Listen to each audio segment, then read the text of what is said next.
Hello friends, how are you? I hope you are all well. आज मैं फिर से आपके पास एक नया टॉपिक लेकर आया हूँ। आज का जो टॉपिक है हमारा वो है आई बैंक के बारे में। हर हॉस्पिटल्स में आपने कहीं ना कहीं देखा होगा कि आई बैंक होते हैं। इस आई बैंक का मतलब क्या होता है, इसके बारे में मैं आज कुछ जानकारी आपको दूंगा। तो चलिए अपना वीडियो स्टार्ट करते हैं। तो आई बैंक का डिफिनेशन देख लीजिए कि the eye bank is a non profit organisations institute that is manage by board of directors and group of peoples who deals with day to day activity. कहने का मतलब ये है कि जो आई बैंक होता है यह एक नॉन प्रॉफिट ऑर्गेनाइजेशंस होता है या इंस्टीट्यूट होता है। नॉन प्रॉफिट ऑर्गेनाइजेशंस या इंस्टीट्यूट कहने का मतलब वैसा इंस्टीट्यूट या वैसा संस्था जिसको इससे कुछ बेनिफिट्स कुछ खास होती नहीं है, बस यह सर्विस के भाव से मतलब सेवा के भाव से यह संस्था चलाई जाती है। इसको मैनेज करते हैं बोर्ड ऑफ डायरेक्टर्स एंड कुछ ग्रुप का पीपल्स, वैसे लोग जो इस लाइन से हैं, जो डेली कुछ ना कुछ इस टाइप के कंडीशंस को देखते हैं समझते हैं, वैसे लोग को मिल करके एक आई बैंक का निर्माण करते हैं। यह आई बैंक इसलिए भी बहुत ज़रूरी है कि जो लोग जीवित हैं या लिविंग है, जिंदा हैं, वैसे पर्सन्स का अगर का कॉर्निया उसका ख़राब है जिसके कारण वह देख नहीं पा रहे हैं, तो इसमें क्या होता है कि आई को प्रिजर्व करके रखते हैं। जो आदमी जो पीपल्स मर जाते हैं या जो लोग अपना आँख दान करवाते हैं उसके कॉर्निया को हम प्रिजर्व करके रखते हैं।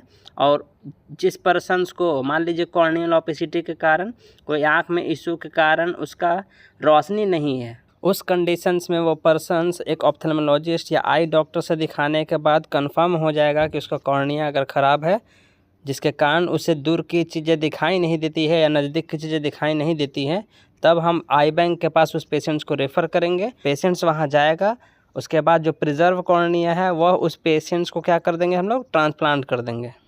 जैसे ही पेशेंट्स में हम कॉर्निया ट्रांसप्लांट कर देंगे उसके बाद जो उसका रोशनी नहीं दिखाई देता था, ऑलमोस्ट वह ब्लाइंडनेस था, अंधा था, तो हम जैसे ही ट्रांसप्लांट करेंगे उसके बाद उसका रोशनी क्या हो जाएगा, इंक्रीज़ कर जाएगा, उसे सब कुछ दिखाई देने लगेगा। तो यही बेनिफिट्स है। नेत्रदान महादान का एक नारा चलता है इसमें। देन अब हम बात करेंगे functions of the eye bank के बारे में। आखिर आई बैंक का काम क्या है या फंक्शंस करती कैसे है। तो सबसे पहले है कि to harvest donor tissue round the clock, eye are to be collected within 4 to 6 hour after death. मतलब सबसे पहला फंक्शन है कि डोनर टिश्यू को हार्वेस्ट करना है, मतलब डोनर टिश्यू ढूंढना है। कोई हमें कॉर्निया देगा तब तो हम कोई ज़रूरतमंद व्यक्ति को हम उस कॉर्निया को दे सकते हैं ताकि उसका रोशनी इम्प्रूव कर जाए। तो सबसे पहले क्या करेंगे, हम डोनर टिश्यू को कहीं से हार्वेस्ट करेंगे। और यह डोनर टिश्यू तभी तक वैलिड रहता है, मान लीजिए अगर कोई पेशेंट्स का डेथ कर जाए या कोई व्यक्ति का डेथ कर जाए, तो अगर जो आई बैंक के वर्कर्स होते हैं वह उस मृत व्यक्ति के पास 4 से 6 घंटे के अंदर जा कर के अगर कॉर्निया और डोनर टिश्यू को क्या करते हैं, कलेक्ट करते हैं, तभी वैलिड माना जाएगा, नहीं तो वो वेस्ट हो जाएगा। यहाँ पर एक पॉइंट याद रखिए, हम उसी कॉर्निया को हार्वेस्ट कर सकते हैं जो व्यक्ति अपना आँख दान किया हो या आई डोनेशंस के लिए खुद के आई को क्या किया हो, अब जीवित रहते डोनेट किया हो। देन सेकंड पॉइंट देखेंगे कि to process the donor tissue and to evaluate the donor cornea. जो मृत व्यक्ति से हम डोनर टिश्यू लिए हैं उसको अब कलेक्ट करने के बाद अपने लैब में लेकर आएंगे आई बैंक में, फिर वहाँ पर क्या करेंगे, उस डोनेट टिश्यू से हम क्या करेंगे, कॉर्निया को बाहर निकालेंगे, अलग करेंगे। देन उसके बाद to evaluate the donor blood for serology. मृत व्यक्ति के कॉर्निया और डोनर टिश्यू के साथ साथ हम क्या करेंगे, उस पर्सन्स का ब्लड भी कुछ सैंपल करने के लिए लेकर आएंगे, ताकि उस पेशेंट्स में अगर कोई बीमारी हो तो वैसा कॉर्निया हम किसी पेशेंट को लगा देंगे तो वो बीमारी उसमें ट्रांसफ़र कर जाएगा। अगर किसी प्रकार की बीमारी डिटेक्ट होती है ब्लड के थ्रू तो हम उस कॉर्निया को वेस्ट कर देंगे, किसी में ट्रांसप्लांट के लिए आगे प्रेफर नहीं करेंगे। नेक्स्ट पॉइंट देखिए, to ensure safe storage of donor tissue. सबसे पहले हम इंश्योरिटी लेंगे कि जो डोनर टिश्यू और कॉर्निया लिए हैं उसको सेफ़ स्टोरेज करें। तो इसको स्टोर करने के लिए कुछ मीडियम आते हैं, जैसे एमके मीडियम में क्या करते हैं, प्रिजर्व करने के लिए रखते हैं हम लोग। And to ensure safe transportation of tissue, eye जो डोनेट किया है उसका हम डोनेट टिश्यू और कॉर्निया को क्या करेंगे, प्रिजर्वेशन में डाल करके, एमके मीडियम में डाल करके उसको सही सलामत ट्रांसपोर्ट करवाएंगे, कहाँ पर, अपने नज़दीक के आई बैंक के पास। देन लास्ट पॉइंट देखिए कि to distribute the tissue for transplantation in an equitable manner.